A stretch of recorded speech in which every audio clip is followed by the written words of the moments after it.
Bonjour, un nouveau journal consacré à l'actualité monégasque.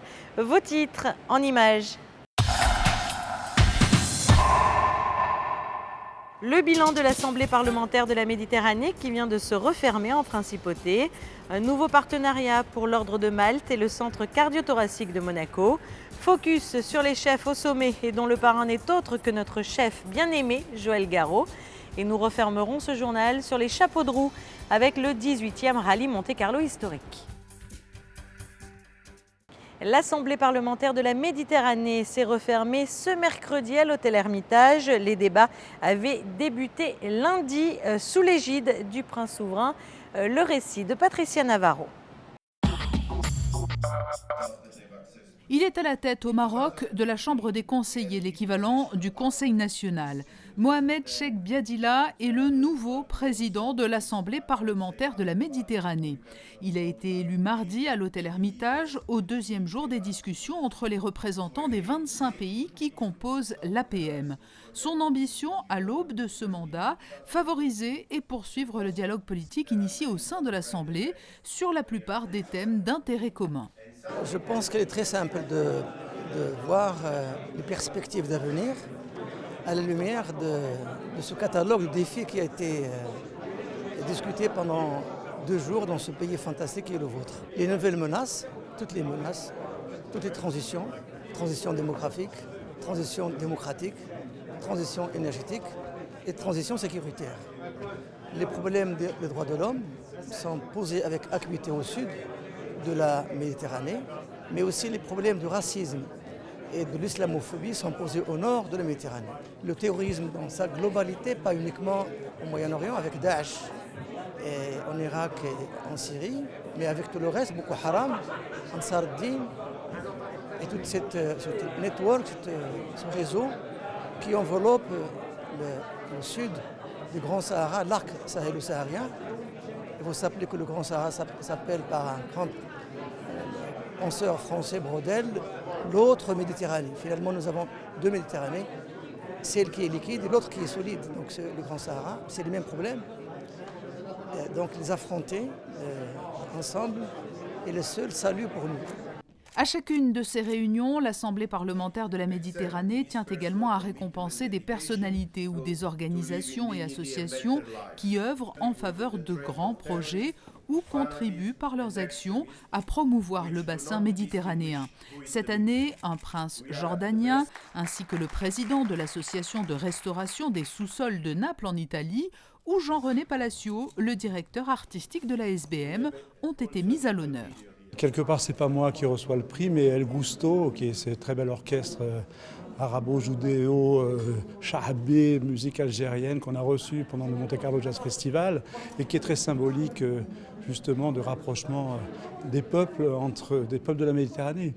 On a une vraie action autour de la musique méditerranéenne. Quand on regarde bien la programmation des uns des autres en principauté. L'Assemblée parlementaire de la Méditerranée est une assemblée qui favorise, qui est une vraie plateforme pour le dialogue dans tous les pays de la Méditerranée, qui œuvre pour promouvoir la sécurité, la paix, le respect des droits de l'homme. Et il est très important de pouvoir aussi communiquer ce message grâce à la musique. Et surtout dans des temps, où on parle de la crise en Syrie, en Irak, qui a fait beaucoup de réfugiés. Et c'est vrai qu'il est très important pour Monaco de représenter et d'être représenté au sein de l'Assemblée parlementaire, au sein de la Méditerranée, pour montrer son implication, parce que c'est important qu'un si petit pays soit visible et participe à ces dialogues. À l'issue de ces journées de débat à Monaco, tous les participants de l'Assemblée parlementaire de la Méditerranée vont regagner leurs pays respectifs avec la liste des recommandations formulées par l'Assemblée. Au fil des ans, le dialogue politique noué au sein de l'APM s'est révélé capital pour tenter de dessiner les contours d'un espace de paix et de prospérité auquel peuvent légitimement aspirer les peuples de Méditerranée. Ils travaillent depuis de nombreuses années ensemble. L'Ordre de Malte et le Centre cardio-thoracique de Monaco viennent de renouveler le partenariat qui les unit. Les explications de Patricia Navarro. Depuis 2005, le Centre cardio-thoracique de Monaco bénéficie d'un soutien important, celui de l'Ordre de Malte. Le partenariat noué entre eux a été formellement institué quelques années plus tard, en 2011, et a notamment permis depuis le financement de nombreuses interventions chirurgicales sur des enfants étrangers qui ne pouvaient pas être soignés dans leur pays d'origine. Fin janvier, cette action commune a été renouvelée pour une durée de 3 ans. Le centre, c'est un lieu commun de le dire, c'est un lieu d'excellence comme il en existe peu dans le monde. Et je crois que ces jeunes patients qui viennent d'Afrique apprécient évidemment les soins qu'ils y reçoivent, mais également l'amitié, l'entourage dont ils sont l'objet, parce que évidemment, lorsque nous sommes là, outre le personnel soignant du centre cardio, tous nos confrères chevaliers et dames de Malte viennent les visiter, viennent leur apporter des cadeaux et leur apporter du réconfort, ce qui est évidemment le but poursuivi par l'association monégasque de l'Ordre de Malte. Pour chaque intervention sur des petits malades étrangers, les associations bienfaitrices prennent en charge 50% des frais, l'autre moitié étant assumée par le centre cardio-thoracique. Un point à présent sur une opération qui se déroule chaque année à Oron. Les chefs au sommet, le parrain choisi cette année est bien connu en principauté puisqu'il s'agit du chef Joël Garreau. Sandrine Nègre vous livre plus de détails dans ce reportage. Certains prennent le large pour changer d'air, d'autres prennent la direction des pistes de ski. Mais savez-vous que la montagne n'est pas uniquement synonyme d'oxygénation ?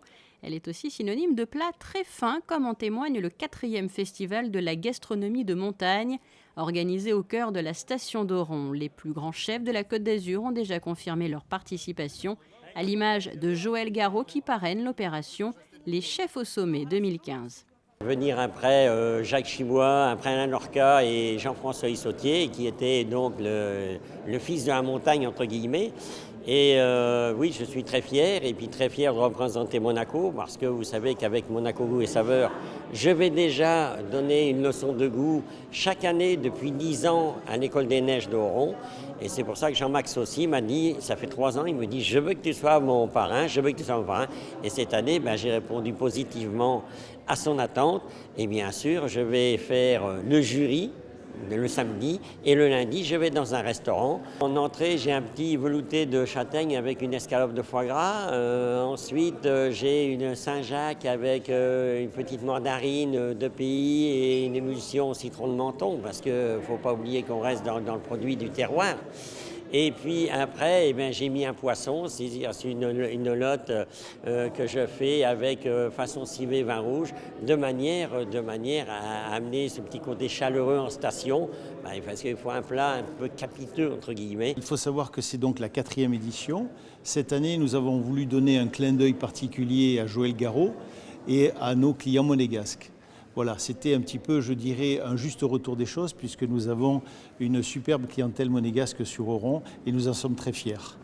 Et cette opération comprend différents rendez-vous dans une douzaine de restaurants d'Oron, bien sûr, où vous allez pouvoir retrouver la cuisine de ces chefs, mais pas seulement.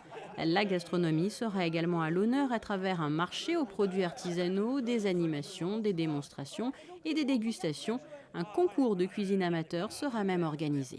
On invite des chefs qui viennent très gentiment sur la station.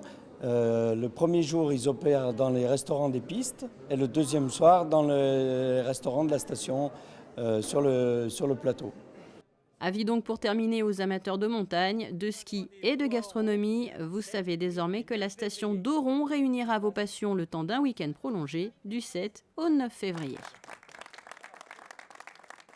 Suite de notre série de reportages consacrés au 18e rallye Monte-Carlo historique. Focus aujourd'hui sur le chronométrage, un système qui permet d'obtenir les résultats de façon instantanée. Alors comment cela fonctionne-t-il? Par qui est-il géré? Plus de détails avec Vanessa Dessy.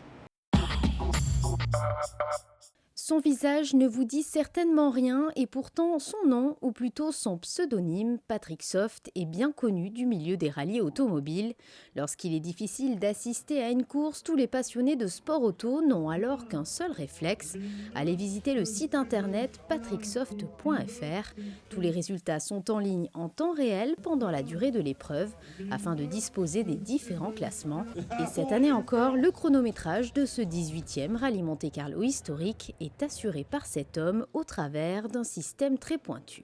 Nous récupérons automatiquement les informations qui sont envoyées par les chronométreurs de départ et d'arrivée. Ils ont un chronoprinter, ils ont un ordinateur, ils ont une antenne satellite de façon à être autonome indépendamment des liaisons filaires, parce que c'est très difficile dans les endroits où ils sont. Et nous recevons automatiquement les informations en temps réel. Départ et arrivée, ensuite tous les calculs sont faits, sont publiés sur Internet, en temps réel également sur le site de l'Automobile Club. Non content d'être le chronométreur officiel affilié à la FFSA et au rallye Monte-Carlo historique, Patrick Petit-Girard propose également au téléchargement des logiciels de chronométrage destinés aux organisateurs d'épreuves. Nous vendons notre logiciel, enfin une partie du logiciel, parce qu'on ne vend pas toutes les possibilités, mais on a quand même pas mal de chronométreurs et d'organisateurs qui utilisent notre logiciel pour faire les classements en rallye en course de côte.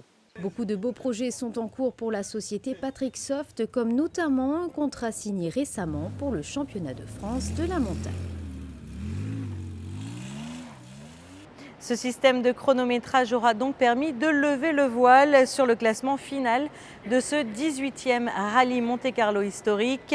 L'équipage monégasque composé de Daniel Elena et d'Olivier Campana termine à la 7e place. Leur réaction.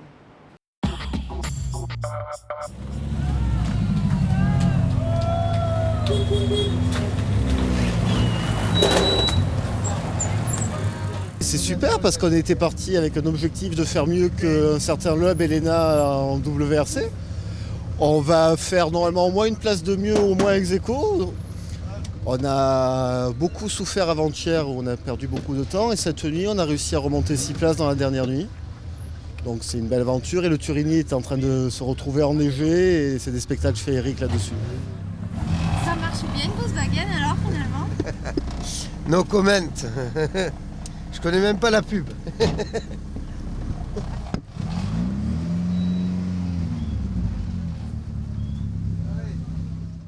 Retrouvez le résumé complet de l'épreuve dans votre prochain magazine Asphalte. Un petit coup de chapeau à présent à l'agence Neo Ogilvy France. Il s'agit de l'agence qui s'est occupée de la campagne de communication du gouvernement. Elle vient de recevoir le prix de l'agence Média de l'année 2015. Élue parmi les plus grandes agences françaises et internationales, cette distinction récompense une agence innovante pour ses actions et réalisations en termes de développement durable, de contenu et de satisfaction. Le championnat de Formule E a débuté en septembre à Pékin et réunit les véhicules électriques les plus performants au monde, dont ceux de la firme monégasque Venturi.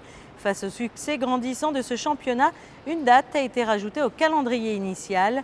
Après le Grand Prix qui se tiendra à Monaco le 9 mai prochain, une autre course sera organisée dans la ville de Moscou.